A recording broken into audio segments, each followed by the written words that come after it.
Good morning. Welcome to Member Focus Monday. I'm Christina Schaefer, Social Media Manager for HAR. I'm joined this morning by not just FEMA, but also the Harris County Flood Control District. I'll have these gentlemen introduce themselves in just a second. But I do want to let you all know that the information they're going to be sharing today is not just for you, our Realtor members, but for your clients as well. So be sure to share this with your audience. I actually had a few members message us over the weekend asking if they could share this with their clients and customers, and absolutely that's what we want you guys to do. The information, as you'll hear, is for everyone. So be sure to go ahead and like this post and share it with your audience. So if you gentlemen will introduce yourselves for our members, we can start with you. I'm Todd Ward. I'm manager of the Risk Mitigation Department in the Harris County Flood Control District. Good morning. My name is Gilbert Guidon. I'm the Regional Flood Insurance Liaison for FEMA at Region 6. All right. So we had both of these gentlemen come in because obviously both experts in their field, and we are nearing hurricane season, as I'm sure you guys are very well aware of. Didn't you? I saw FEMA shared this and put mitigation. What was it? Mitigation May or something like that. Sounds like a promo that you guys have going on. So we'll talk more about that. So starting off with just the idea of flood insurance, we were talking a little about the number of people in Texas that have flood insurance, which we'll get to later. Shocking number. But let's just start off with who should consider having flood insurance. That's a great question. The truth is, most people don't understand that the entire country is a floodplain. We just have areas of higher risk and we have areas of minimal risk. But any given chance that you could flood. So everyone in the country should consider flood insurance at a rate that they could afford.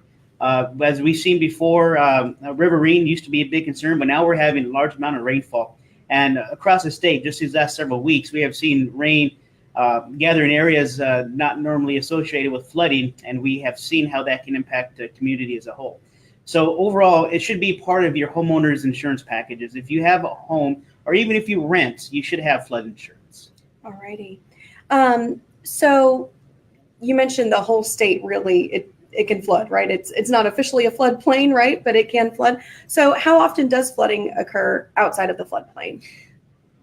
So we have FEMA identified special flood hazard areas, and those areas have been known for quite a while, and regulations have been put in place to provide protection, mitigation for those houses. But what we have seen is a kind of a success story in those areas, but unfortunately the water is going other places. And we have seen Hurricane Harvey, for example, 55% up to 60% of the structures damaged in the Houston-Harris County area were outside of FEMA identified special flood hazard areas. So as we continue to move forward with mitigation and rebuilding communities to be more resilient, we have to take in considerations those who are in the X zone or areas of minimal flooding. All righty.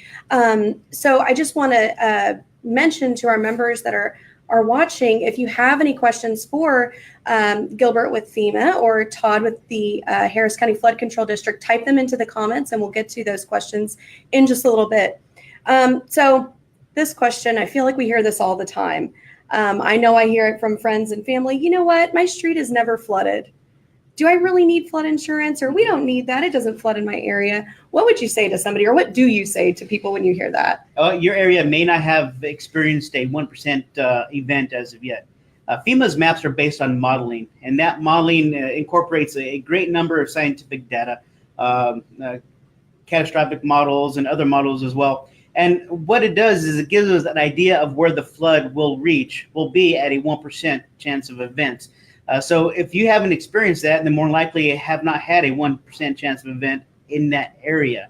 But that's every given year. So we moved away from what used to be called a 100-year event to a 1%, because people would associate that I had a 100-year event this year, so now I'm not due for another one for 99 years. But you can have that 1% chance event any given year. Right. So that's more than likely it just hasn't been a 1% chance in their area as of yet. Absolutely. You mentioned earlier that you definitely recommend that really everybody get it at a rate they can afford. What is the pricing on flood insurance? Just pricing is very difficult because each house has different variables. But those who reside outside of identified special flood hazard areas, what we call the X zones, they get the best possible premium, the preferred risk policy.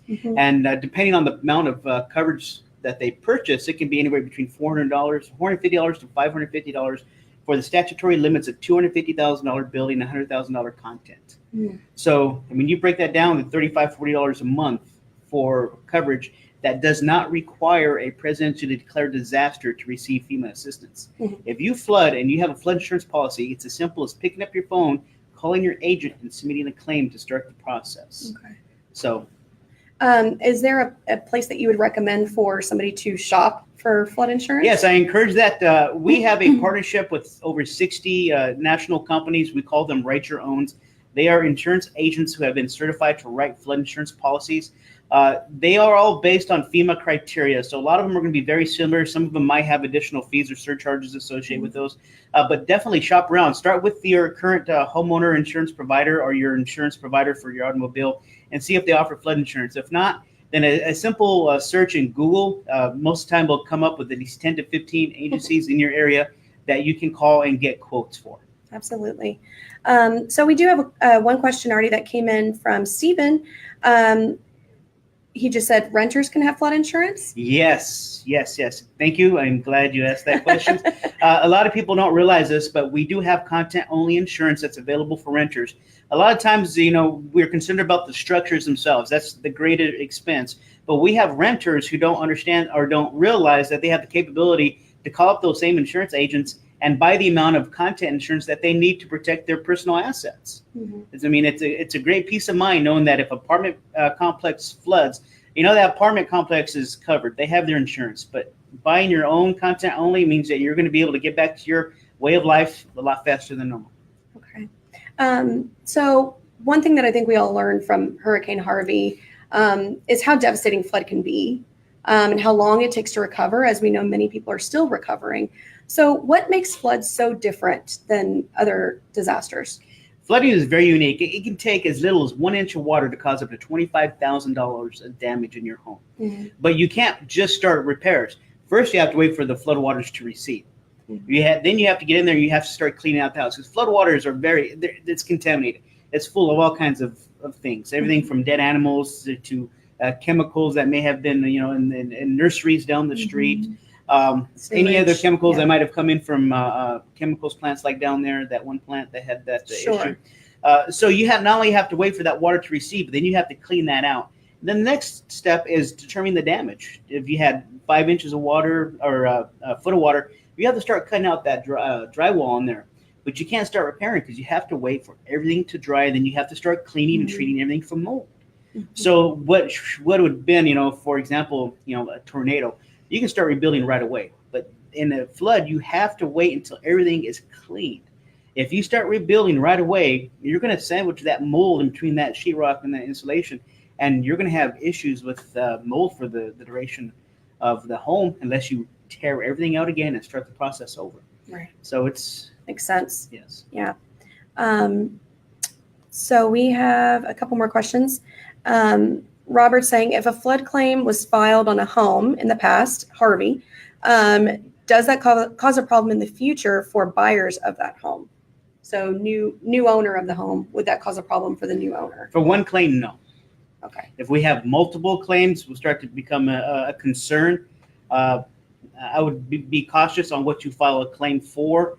In FEMA, we have what we call repetitive loss.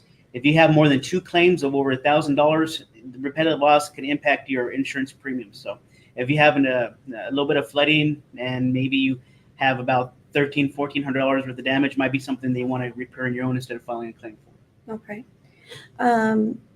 Tammy asked, how often does the update occur? I think she might be referring to flood maps, which is Sure. what you're here for, Todd. So let's talk about flood map updates. Obviously, our members, very important to them. They're listing and selling homes. That we know those maps change. Tell us about that. Sure. So my department's in charge of working with FEMA to coordinate map updates. Now, there's kind of different ways that it happens. Sometimes it's done via LOMAR, where there's like a smaller change in a watershed, maybe due to development, or there's a new bridge that goes in. Then they'll follow up that construction or development with a LOMAR, which will reflect the revised risk in that area. My department's also been working with FEMA. We've been starting a study every year to update a watershed at a time due to completion of flood risk reduction projects, to update land use changes. But one of those just came out May 2nd. The Sims Bayou watershed map was all those panel maps were replaced, the flood insurance rate map panels. One of them will come out in November for the Addicks watershed. We started a study a while back, and that's due November 15th. But we were also working on a big countywide update. It's a few reasons that following Harvey and following the release of a new study, the NOAA Atlas 14 rainfall study. What was found in that study is that the 1% annual chance rainfall for a 24-hour event, which is what the floodplains, the special flood hazard areas are based on in Harris County. The estimates of that rainfall have gone up from previous between 12.5 to 13.5 inches to closer to 17 inches. So we're remapping. We're updating the models and all the maps for Harris County. That's we plan to be submitting the modeling and the draft mapping to FEMA by the end of 2021. Following that submittal to FEMA, they'll prepare preliminary maps. They'll release preliminary maps. All the community will have a chance to review those maps, and there will be an appeal and comment period. That appeal and comment period is 90 days, and it'll take some time. It's hard to say how long it will take to address any appeals and comments that we may get. That depends on the scale and the number of appeals and comments that we do get. Right. But once those are resolved, letters will go out, and then following the letter of final determination, communities have 6 months to adopt before those maps are effective. Okay. So does every flood event get taken into consideration? Like you were saying, for example, November is the next deadline. We just had one in May, then November is the next deadline. Any flooding that may occur before November, does that all get weighed in, or is this just based off of Hurricane Harvey, for example? So the NOAA Atlas 14 study took into account all the flooding that we had basically through Harvey. So that all kind of goes into a statistical analysis to determine, based on our record of rainfall for the county, really for the state, it was what is the 1% annual chance rainfall that we should expect? You know, what rainfall event is like, it has a 1% chance of happening in any given year. Sure. Okay. And the comment period, do you put that out there to residents for them to come and bring you the comments and questions, or how does that work? How do you get the information out there? How could our members potentially get involved with that? So if you have concerns about the maps, and you can submit appeals and comments to your floodplain administrator. Okay.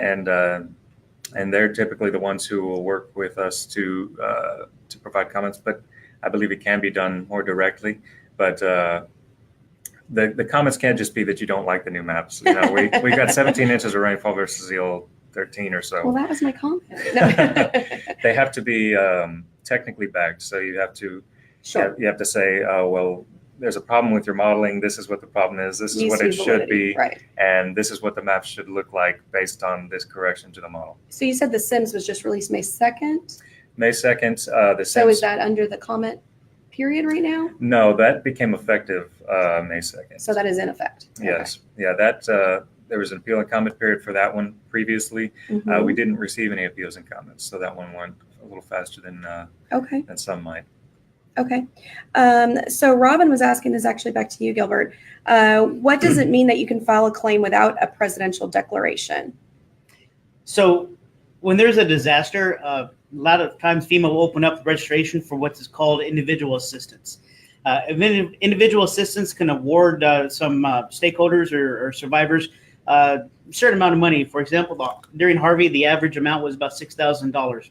But that has to be done only after a presidentially declared disaster is initiated.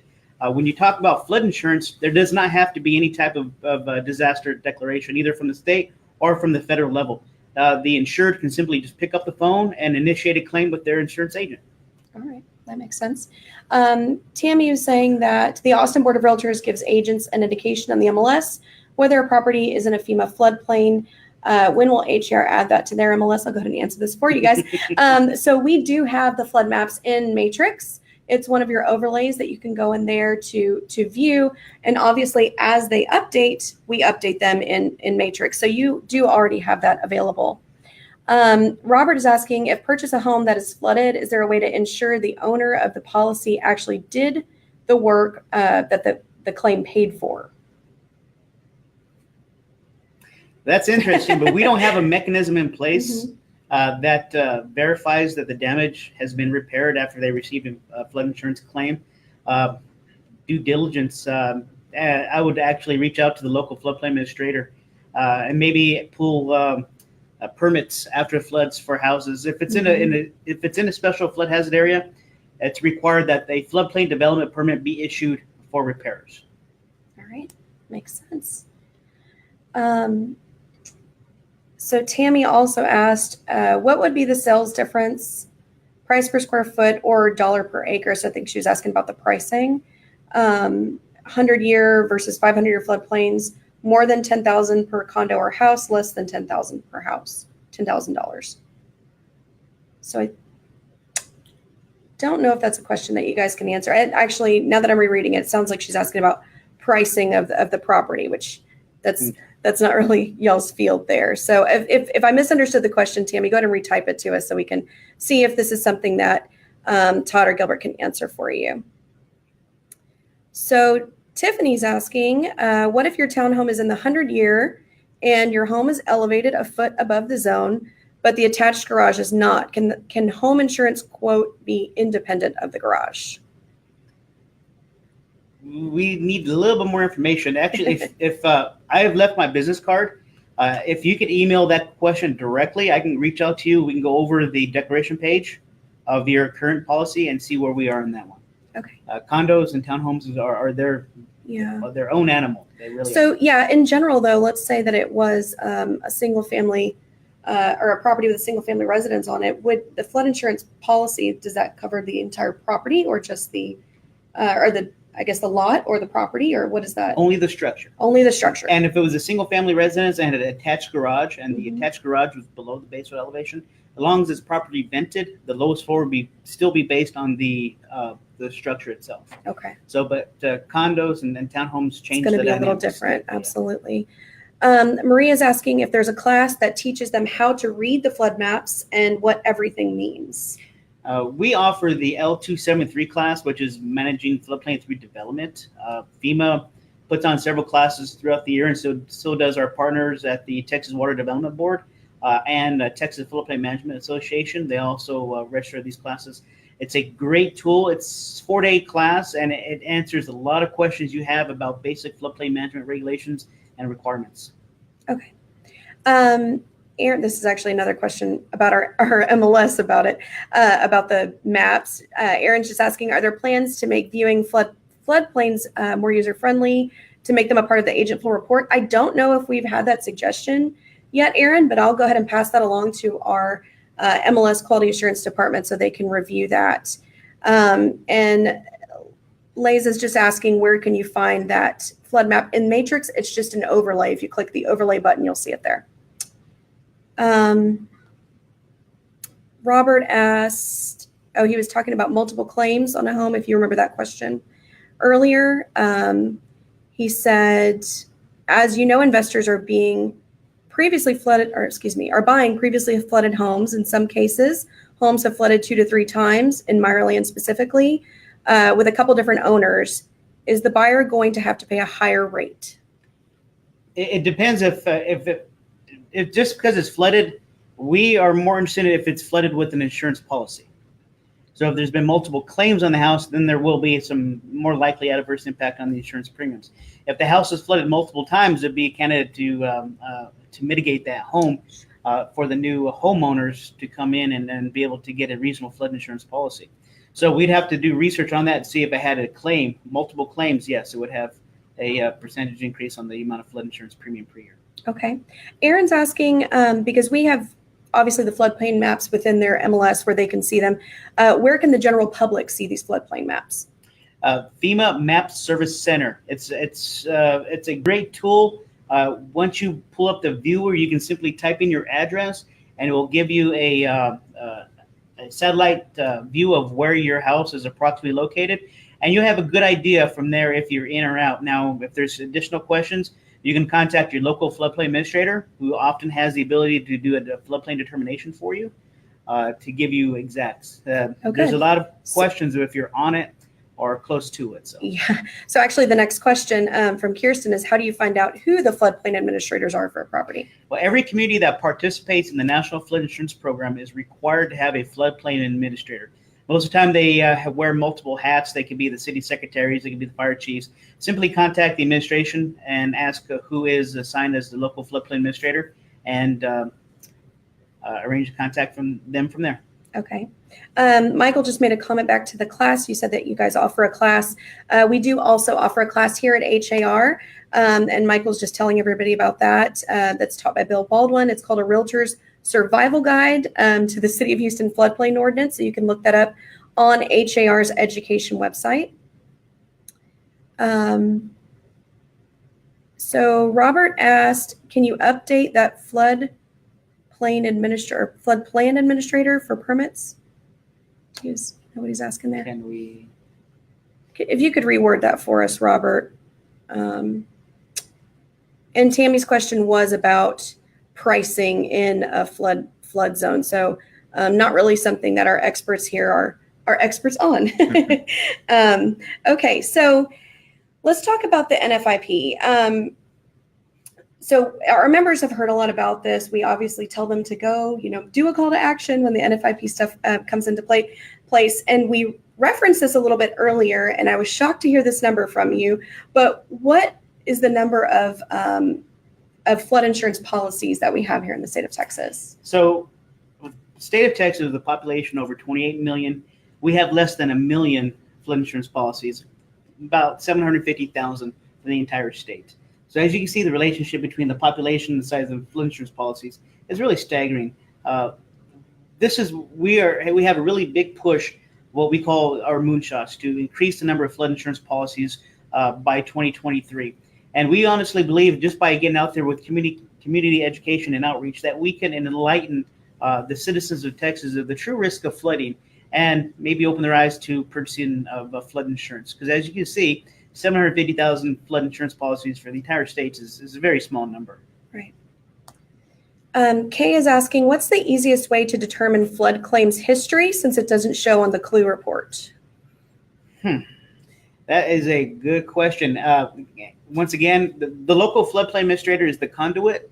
I would reach out to them. The records, the organization that they're required, are supposed to be in depth. Sometimes it does lapse or fall through, but once again, if you have any questions like that, you can reach out to my office, and my email is going to be passed out from the staff here. All right, very good. Looks like that's actually all the questions. We had a lot of questions from our members today, so thank you guys for answering all those. Is there anything else that you would want to add, or you want our members to know, or to pass along to their clients and customers? Go ahead.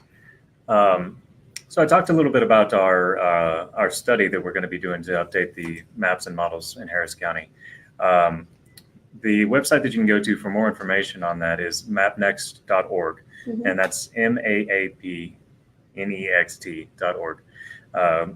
It's got some information about the scope and the products that we'll be producing, and maybe have some schedule information now, and it'll be updated throughout the life of the project. And after the project is, after our deliverables are out. Very good. Gilbert? So we talked a little bit about flood insurance and the dangers we face on floods. What I'd like for you to understand also is that if you go and buy flood insurance policies, there's a 30-day wait. And we do know hurricane season is coming up. So if you wait until you hear about a storm coming in and you go buy flood insurance, it won't be effective for that 30-day wait. So I encourage you to do the research, contact your agents, find out what amount of coverage is best suited for your financial situation. Renters, there's content-only insurance that you can buy at all levels and what you could afford. Let's keep in mind, the average flood insurance payout for Harvey was $72,000. The average individual assistance was $6,000. $72,000, you can rebuild your home a lot faster and get back into your normal way of life a lot faster than you can with just $6,000. Absolutely. They did ask Todd if you could repeat what went into effect on May 2nd. On May 2nd, a study that we had done on the Sims Bayou watershed became effective. Now that study, it incorporates the Sims Bayou Federal Flood Reduction Project, and so there's some minor changes on it updates all of the tributaries for Sims Bayou as well. Biggest changes you'll see on Berry Bayou, C106, and C147. Which I'm not sure what the common name of that one is. We have a unit number system for all of our channels in Harris County. And then just to repeat in case they missed it, what is coming on the November date? You said November 15th, I believe? Yes, November 15th, there's a study that we did on Addicts watershed. Now, I will say that this is not like a new Harvey map for Addicts. So Okay. the new rainfall is not reflected in this study. What it primarily does is it updates the overflow information. There's a overflow from the Cypress Creek into the Addicts watershed, and it updates the floodplains in that area. But it also makes some updates for changes in the watershed, physical changes in the watershed, land use changes, channel geography geometry changes. Okay. Marie is asking, how can we get someone to come give a talk about the need for flood insurance to our communities? Do you? Send me an email. There we go. Send me an invite if you can. Be as specific as possible in the invite. And I do ask maybe about a month to 2 month lead time. Mhm. That way I can get approval from our leadership, and I'll be more than happy to come down and give a presentation. Okay. Ran actually asked also of you, Gilbert, if you could discuss grandfathering a policy. Grandfathering. Okay, so original grandfathering is going to be based on 1968. So what we are really looking for is the original construction date of a structure. Once again, for flood insurance, we're not concerned with the parcel itself as the structure. So as we know, as we heard from the gentleman here, maps change, okay? Mm-hmm. So if your house was built in compliance at the time of a map change, then that is the map that your house is going to be rated at. So Okay. if additional change comes out later on, and we'll use a hypothetical. Say I have a house that is at base flood elevation right now. New maps come in, and all of a sudden I'm 1 foot below base flood elevation. I'll still be grandfathered in at 0 elevation for continuous, as long as you have continuous coverage on your home. There will be gradual rate increases that's set by Congress. We can't do anything about that. Okay. But it'll be a lot less than if you had a standard flood insurance policy based on a 1 foot below base flood elevation. Okay. Maria asked Todd, what are the changes in the Sims Bayou? So the incorporation of the Sims Bayou Federal Flood Reduction Project reduced the size of the special flood hazard area quite a bit. For Sims Bayou specifically, we had actually done a LOMAR on that project to reflect that change a few years ago. So you may not notice as big a change as we might usually when we update a watershed. But the Berry Bayou reflected some changes to the geometry of the Berry Bayou channel that resulted in a reduction of the special flood hazard area. C147 reflected a correction to the modeling in that area, which actually did result in an increase in the size of the special flood hazard area there. All right. Well, that looks like it is it. Thank you both so much for being here today. This has been very informative. Is there anything else that you wanted to add? Plan ahead. Hurricane season is coming up. Not only flood insurance, now is the time to make sure you have water, you have food, enough supplies. We like to plan for a period of 72 hours without infrastructure, without any type of power or water. So just make sure you're ready. We never know when a storm could have come. Yeah. And I would suggest following both of these agencies on social media as well. I follow the FEMA Harvey Facebook page. And they had somebody recently that did a Facebook Live and they were packing up their survival kit and just offering all kinds of tips and things like that. So I would recommend that everybody look those up as well, because they're offering great information for you, but obviously also for your clients and customers as well. All right. Thank you guys both again for being here today. This has been really great. It's been my pleasure. Thank you. All righty. So next Monday, we will not be here for Member Focus Monday. It is Memorial Day, as we all know. So we will see you back on June 3rd. We are actually going to have Dr. Stephen Kleinberg with the Kinder Institute of Research. He's going to be telling us all about Houston's demographics and what we can expect in the future of Houston. Have a great week, everybody. Bye-bye.